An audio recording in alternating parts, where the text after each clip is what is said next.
Bismillahirrahmanirrahim. Assalamualaikum warahmatullahi wabarakatuh. Alhamdulillah walhamdulillah summa alhamdulillah asyhadu an la ilaha illallah wa asyhadu anna Muhammadan abduhu wa rasuluh. Allahumma shalli ala Muhammadin wa ali Muhammadin. Amma ba'du. Alhamdulillah pada pagi hari ini kita semua bisa tampil kembali di Mulhandi TV dalam rangka menyambut kemerdekaan Republik Indonesia yang akan kita rayakan pada 17 Agustus minggu depan. Nah, bersama kita di sini ada Pak Hamdan Nugroho, Bendahara Umum Pergerakan Nusantara Sejahtera, ada Pak Mulhandi, Ketua Umum Pergerakan Nusantara Sejahtera, dan ada Bang MS Kaban, Wakil Dewan Suro Partai Umat, dan ada Bang Imron, beliau tokoh pesantren dari Cirebon. Nah, ada satu pertanyaan di ulang tahun Indonesia Merdeka ini yang katanya akan menuju, kalau Pak Jokowi dalam beberapa kesempatan selalu menyebutkan Indonesia Emas 2045. Yang kalau kata kawan saya, jangan bicara tahun 2045, tahun sekarang gimana Pak? Dengan situasi kondisi internasional seperti ini, kemudian dengan lagi-lagi Pak Jokowi yang sering membuat takut warga bangsa ini kan, darurat pangan lah, kemudian darurat energi lah, sehingga beliau sampai mengancam kan, pidato terakhir, kalau misalkan Pertalite naik 17.000 berapa hari rakyat akan mendemo saya. kayak gitu. Sehingga menjadi pertanyaan, apakah benar Indonesia ini sudah merdeka selama 77 tahun ya? 77 atau 76? 77 tahun.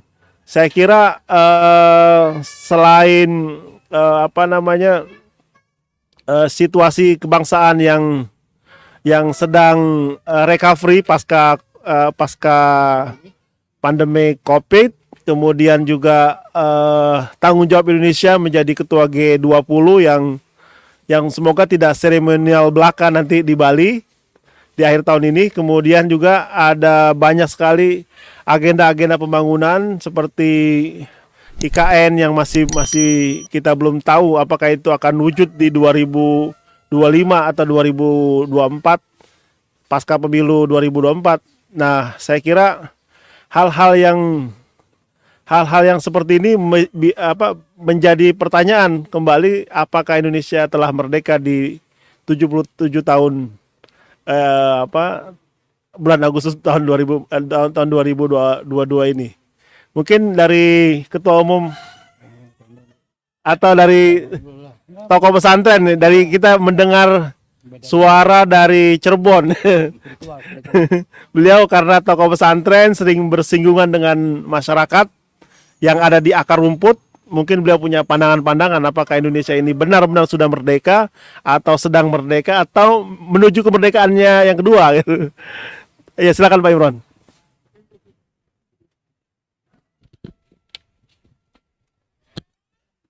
Alhamdulillah Rabbil Alamin. Bismillahirrahmanirrahim. Assalamualaikum warahmatullahi wabarakatuh. Menyikapi 77 tahun Indonesia merdeka, nah, tentunya ini harus diterjemahkan dalam konteks kehidupan berbangsa, bermasyarakat sesuai dengan ideologi kita Pancasila dan Undang-Undang Dasar 1945. Dalam hal ini karena berkaitan dengan acara ini berkaitan dengan bulan Muharram, ya, maka saya mencoba mendasarkan 77 tahun Indonesia merdeka dalam konteks di bulan Muharram ini. Kalau kita baca di dalam Al-Quran, ada satu surat As-Saffat itu didahului dengan keberhasilan dari para nabi dan rasul, kemudian ditutup oleh satu ayat. Cukup singkat ayat itu. Idja'ahu rabbahu biqalbin salim. Mereka mendatangi Tuhannya dengan jiwa yang bersih, dengan jiwa yang suci. Dimaknakan itu biqalbin salim. Nah, lantas saya mencari apa yang dimaksud dengan biqalbin salim. Ternyata biqalbin salim itu bisa diterjemahkan, dijabarkan dalam 3 makna. Satu, bermakna adanya satu komitmen yang kuat, konsistensi yang kuat, dan konsekuensi yang kuat. Jadi seluruh komponen bangsa harus memiliki ini. Jiwa yang kuat, semangat yang kuat, komitmen yang kuat, bagaimana menata kehidupan berbangsa dan bermasyarakat. Yang kedua, saya mencoba memaknai biqalbin salim ini adalah dengan adanya satu integritas dalam kehidupan berbangsa ini, di mana kejujuran, kepercayaan itu harus ditampilkan di depan. Jadi untuk seluruh komponen bangsa, apalagi para tokoh-tokoh bangsa, termasuk mereka yang ada di kabinet maupun parlemen, itu harus menampilkan itu. Satu integritas yang kuat. Kepercayaan, kejujuran itu harus dinomorsatukan, didahulukan dari setiap apa yang harus dicanangkan dalam menentukan bagaimana perjalanan bangsa ini ke depan. Nah, yang ketiga, pemaknaan dari biqalbin salim itu adalah tanggung jawab, akuntabilitas dari setiap unsur-unsur negara, baik pejabat negara maupun sabah masyarakat, itu harus memiliki satu tanggung jawab yang kuat dalam menata kehidupan bernegara dan berbangsa. Nah, 3 hal inilah makna daripada biqalbin salim, bukan hanya sekedar revolusi mental yang selama ini dicanangkan, tapi punya arti yang abstrak. Tapi biqalbin salim adalah punya makna yang sangat luar biasa, jelas, dan penerapannya juga jelas, aplikasinya juga jelas. Saya pikir demikian saja singkat dari saya. Terima kasih. Wallahul muwaffiq ila aqwamit thoriq. Wassalamualaikum warahmatullahi wabarakatuh. Waalaikumsalam warahmatullahi wabarakatuh. Kalau menyimak pandangan dari Kiai Imron tadi sangat spiritualis sekali ya, dan lebih kepada dasar-dasar spiritual bagi para pemimpin bangsa ini untuk punya integritas, punya kepercayaan, dan punya kebersihan ya, kebersihan hati ya. Beliau tadi menyitir surat As-Saffat. Mas Hamdan mungkin ada ini yang mau disampaikan terkait dengan Indonesia sudahkah merdeka di 77 tahun kemerdekaannya. Makasih atas waktunya. Assalamualaikum warahmatullahi wabarakatuh.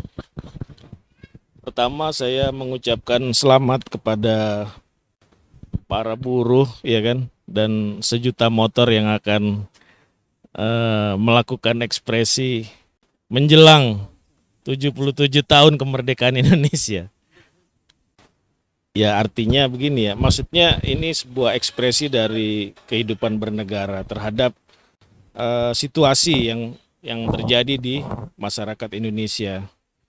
Mungkin kalau kaum buruh ini mensikapi pada kasus undang-undang Omnibus Law kan gitu. Tetapi kalau sejuta motor ini agak spesifik gitu, keresahan minyak goreng ya kan, dan lain sebagainya, harga-harga yang naik gitu kan menjelang 77 tahun Indonesia merdeka. Padahal Menteri Perdagangannya baru saja diganti kan gitu. Seharusnya sejuta motor itu nggak terjadi kan gitu, karena Menteri Perdagangan baru terjadi. Nah, jadi gitu. Nah, kenapa ini jadi menduplikasi punya Pak Zainuddin MZ kan gitu, dan masih tidak puas juga kan gitu. Nah, ini kita lihat sebuah tadi disampaikan oleh Pak Kiai Imron, revolusi mental jangan menjadi sesuatu yang abstrak tanpa istilahnya sikap mental yang betul-betul istilahnya bisa menjadi panutan dari para pemimpin bangsa. Oke lah, pandemi yang kemudian sempat menjadi kekisruhan yang seharusnya di situ menjadi apa bahasanya, entah itu sebuah, ada yang bilang sebuah serangan virus, ada yang bilang itu sebuah wabah dan lain sebagainya, tetapi seharusnya kejadian pandemi COVID-19 itu bisa menyatukan ataupun kemudian justru mempererat dan menyadarkan gitu bangsa Indonesia untuk bagaimana seharusnya menjadi apa istilahnya itu rasa solidaritas yang tinggi. Tetapi kita lihat misalnya bagaimana justru proses vaksinasinya aja menjadi persoalan dan sempat ribut kan gitu. Contoh adanya isu bisnis vaksin, entah isu entah sebuah kenyataan kan gitu. Kemudian dan lain sebagainya. Nah ini kan buat saya sebagai warga negara rakyat Indonesia kan gitu. Saya kalau boleh disebut prihatin ya bagian dari situ. Cuman kalau disebut sejuta motor, kebetulan motor saya cuma satu. Nah, jadi saya mengapresiasi sebagai warga Indonesia ada masyarakat yang ingin bersama-sama berpartisipasi dengan bahasanya bukan menunggangi buruh jadi tambah banyak. Misalnya buruhnya 1 juta, motornya 1 juta, berarti kan 2 juta kan gitu. Nah, artinya di dalam forum ini ya mari kita sama-sama tidak katakanlah bahasanya terlalu ketakutan, tetapi kita berintrospeksi bahwa sesungguhnya apresiasi masyarakat itu bagian dari bentuk apa ya? Bentuk pemberitahuan bahwa memang kenyataannya misalnya ya seperti itulah. Iya. Karena kita melihat misalnya pemerintah sudah mengambil sikap politik pergantian Menteri Perdagangan, tetapi pada kasus kemarin apa namanya bisnis sawitnya saja akhirnya petani sawit pun mungkin belum melakukan demo nih, tetapi dia sudah melakukan bahasa sekarang ini demo tiktokers kan gitu. Mereka ada yang saya nonton itu pohon sawitnya diganti dengan tumbuh apa dengan sesuatu yang baru kan gitu, atau mungkin kekecewaan lain. Nah, padahal sebelumnya kita dengar misalnya bagaimana minyak goreng langka dan lain sebagainya, turun ke minyak curahnya ikut langka juga kan gitu. Nah, banyak persoalan yang kita nggak usah ngomong tentang statement Pak Jokowi tentang keadaan dunia yang menuju, bahasa beliau saya tangkap misalnya krisis pangan besar dunia gitu. Sementara kita sendiri di Indonesianya tidak memiliki persiapan yang cukup baik gitu. Kalau kita boleh melihat misalnya kasus cerita riwayat kenabian yang juga menjadi sebuah menteri, orang bilang mungkin bulog, entah menteri keuangan dan lain sebagainya, yaitu tokohnya kita kenal sebagai Nabi Yusuf. Bagaimana beliau mengatakan mendapatkan petunjuk dari Allah yang Maha Kuasa bahwa Mesir akan mengalami 7 tahun masa kemarau dan 7 tahun masa kegemilangan dalam hal pangan. Nah, beliau kemudian menjelaskan bahwa ketika kita memiliki 7 tahun yang masa keemasan itu, hendaknya kita bisa kemudian menjaga ketahanan pangan untuk menghadapi 7 tahun masa krisis pangan. Nah, saya ngelihat dari masalah vaksin yang tidak selesai dan banyak hal lagi, ya sebenarnya saya agak apatis gitu. Artinya pertama koordinasi para menteri yang tidak bisa saya lihat dengan baik. Karena apa? Ya karena situasinya nampak di lapangan, satu misalnya minyak curah tidak kunjung selesai kan gitu. Pak Hamdan itu Hah? tadi menarik yang tentang Iya kan? pangan Siap. itu. Kalau menurut Pak Hamdan ini pemerintah kita punya nggak sih program yang serius terhadap ketahanan pangan ini? Ada tentang misalnya minyak goreng aja ya. Saya ngelihat misalnya Bapak Menteri kita yang baru mengeluarkan namanya minyak goreng curah, minyak goreng kita kan gitu. Yang katakanlah lebih bisa dikemas dan lebih teruji. Nah, tetapi pada prosesnya pendistribusiannya kok ya boleh dibilang nggak maksimal kan gitu. Ya buktinya sejuta motor tetap demo kan gitu. Saya sih ngelihatnya itu aja. Kalau misalnya bagus, sejuta motor itu nggak akan demo kan gitu. Nggak akan lanjut dengan bersama-sama buruh kan gitu. Sejuta buruh kan gitu. Minimal dia nggak ikut kan gitu. Kalau sejuta buruh kan tuntutannya berbeda kan gitu. Kalau sejuta motor kan mohon maaf Bang Mulani tuntutannya masalah ketahanan pangan di masyarakat sendiri. Dari saya itu kali. Iya, siap. Kayaknya ini, Bang. Belum. Berarti langsung Cerita Nabi Yusuf ke minyak goreng jadi pusing loh. kan semuanya udah baca Quran, Iya, susah kan. makanya. Jauh banget Nabi Yusuf ke minyak goreng. Jadi PR besarnya masih banyak nih sepertinya ini. Coba Bang Mul bicara dulu. Oh, belum bisa bicara. Langsung ke Bang Kaban. Ke Menteri. Sebenarnya apakah pemerintah kita ini serius dalam proses pembangunan pertanian, pembangunan program mewujudkan program-program pertanian terkait ketahanan pangan. Karena kan ini kita negara agraris, kita negara maritim. Kemudian kita ini katanya sering cetak sawah baru. Nah, itu kemana ini? Ternyata kita menjadi negara importir beras dari Vietnam. 54 triliun. Bos Apeng juga lari. Silakan Bang Aman. Apakah Indonesia sudah wujud menjadi negara merdeka di 77 Ya. tahun ini? Syukur alhamdulillah kita sebagai rakyat, sebagai warga bangsa memiliki kepedulian, memiliki kepedulian terhadap bagaimana perjalanan bangsa atau negara kita setelah 77 tahun, setelah 77 tahun kita menikmati kemerdekaan. Ya, jadi artinya kita sudah merdeka dari penjajahan yang terjadi beberapa ratus tahun yang lalu. Jadi setelah merdeka, setelah kita dijajah ratusan tahun, kita berada di alam kemerdekaan selama 77 tahun. Jadi apa yang kita diskusikan atau apa yang tadi direspon oleh Ustadz Imron, oleh Saudara Hamdan dan sebagainya, itu adalah gejala-gejala, fenomena-fenomena yang terjadi, yang terlihat, terasakan sekarang ini. Nah, tentu membahas ini butuh waktu yang sangat panjang. Tapi kita peduli terhadap keadaan, kita peduli terhadap perkembangan yang ada, itu berarti kita mencintai bangsa ini. Jadi bahasa Ustadz Imron tadi tentang bagaimana kita harus memiliki kejujuran, bagaimana kita harus memiliki konsistensi, bagaimana kita harus memiliki ketekunan dan sebagainya, itu adalah sesuatu yang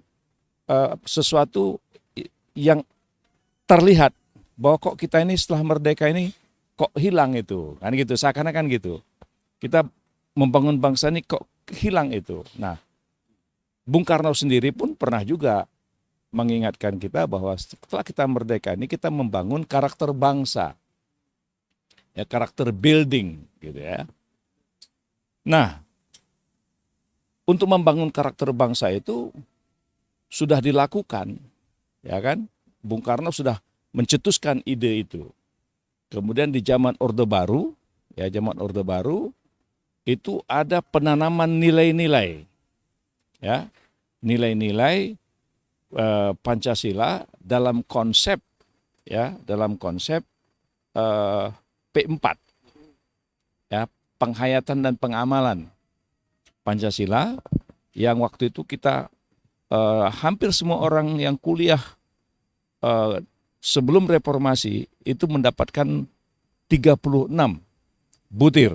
36 butir. 36 butir. Nah, itu sebetulnya adalah untuk menanamkan nilai-nilai. Menanamkan bagaimana nilai-nilai ketuhanan itu implementasinya dalam konteks kehidupan sosial, ya, dalam konteks kehidupan kita berbeda-beda keyakinan, ya kan? Nah, itu ikhtiar itu ada. Nah, tetapi setelah reformasi, ya, setelah reformasi itu kan hilang. Ya, itu seperti dihilangkan. Jadi rencana untuk membentuk karakter bangsa itu kemudian diisi dengan spirit P4 pada waktu itu, kemudian setelah reformasi ini sepertinya semua dihapuskan. Ya, sampai hari ini misalnya juga bagaimana peran-peran tokoh-tokoh sejarah, peran-peran para ulama-ulama itu pun sepertinya akan dihilangkan. Ya kan? Nah, jadi ini adalah sebuah pertanyaan. Jadi reformasi kita ini gitu ya, apakah betul-betul memperbaiki keadaan atau makin memperkeruh keadaan? Nah, jadi saya ingin merespon apa yang disampaikan Ustadz Imron tadi, bagaimana kita membangun karakter bangsa ini? Karena kejujuran itu karakter. Bagaimana membangun bangsa yang jujur misalnya gitu kan? Bagaimana implementasinya?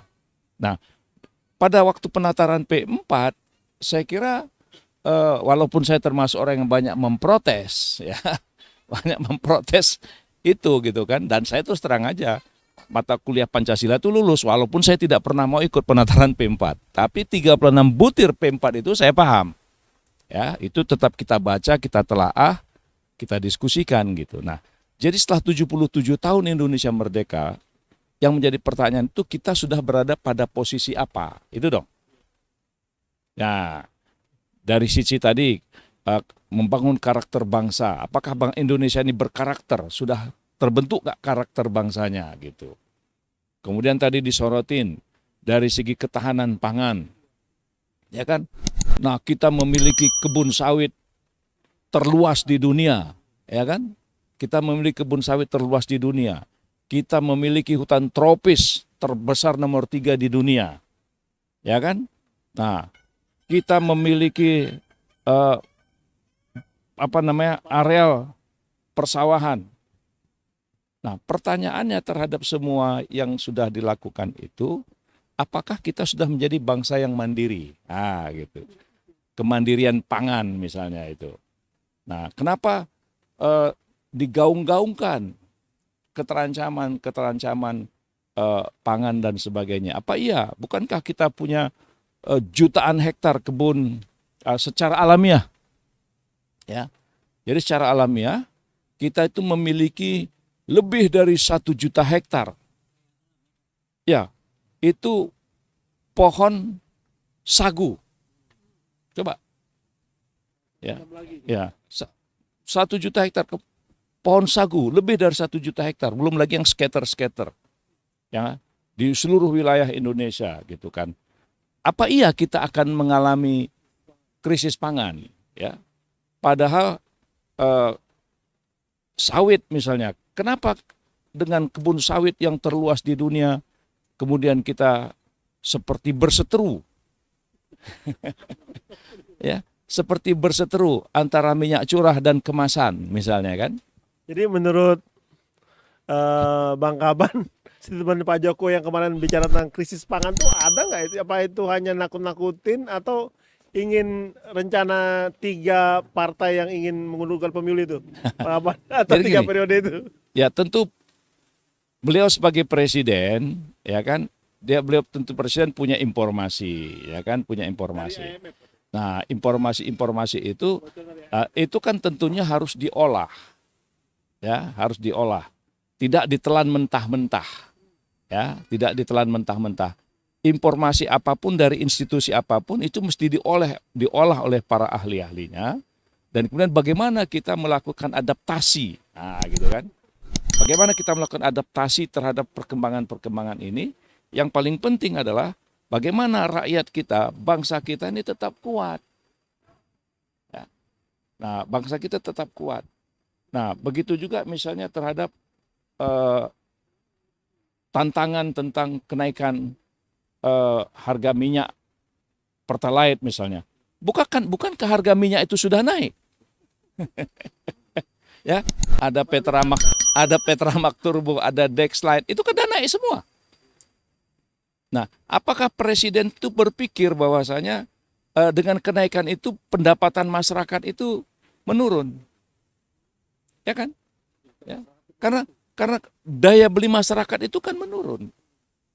Impact dari COVID sekian tahun dan sampai hari ini pun negara masih sepertinya ragu-ragu terhadap masalah COVID ini. Seperti ada pertarungan antara bisnis,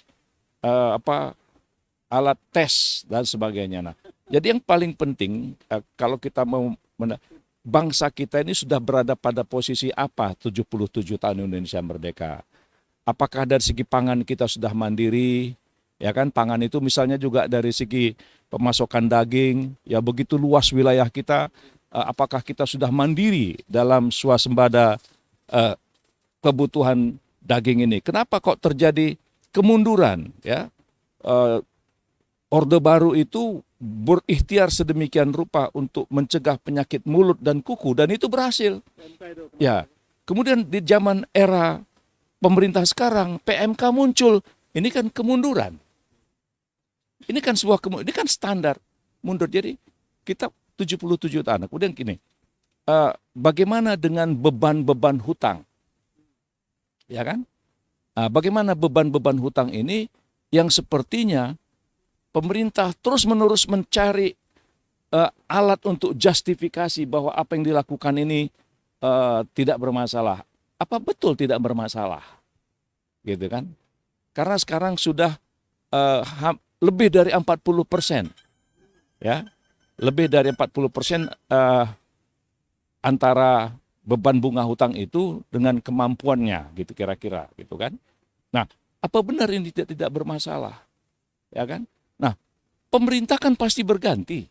Ya kan? Rejim itu pasti berganti. Nah, lalu pemerintah yang akan datang itu bagaimana menghadapi hal-hal seperti ini gitu. Itu kan Abang bilang tadi rejimnya akan berganti. Iya. Tapi kalau rejim ini tidak berganti, Bang? Iya. Atau 3 partai yang sekarang sudah menjadi keep itu? Oke, saya mencoba mengikuti alur berpikir Anda. Katakanlah rejim ini mau bertahan 100 tahun. Ya kan? Mau bertahan 100 tahun. Ya kan? Nah, dengan mempertahankan mau 3 periode, 10 periode dia lakukan, pertanyaannya, apakah beban itu semakin bertambah? Apakah dia bisa mengurangi beban atau akan menambah beban?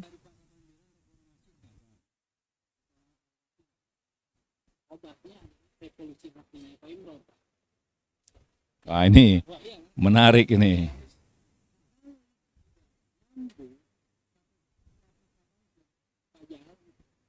Nah, jadi gini, kita bisa membuat istilah yang menimbulkan daya panggil. Reformasi itu menumbuhkan daya panggil dan kemudian ada sebuah kesepakatan. Revolusi pun apabila unsur-unsurnya telah terpenuhi, dia juga terjadi. Tapi setelah revolusi, dia akan kembali moderat kan? Kenapa? Iya, kalaupun kita katakan reformasi itu sudah gagal, ya kan? Tapi bangsa ini kan harus tetap jalan. Negara ini kan tetap eksis. Ya. Jadi reformasi itu kan merupakan salah satu metodologi kita, ya kan, sebuah metodologi bagaimana bangsa ini supaya lebih bagus daripada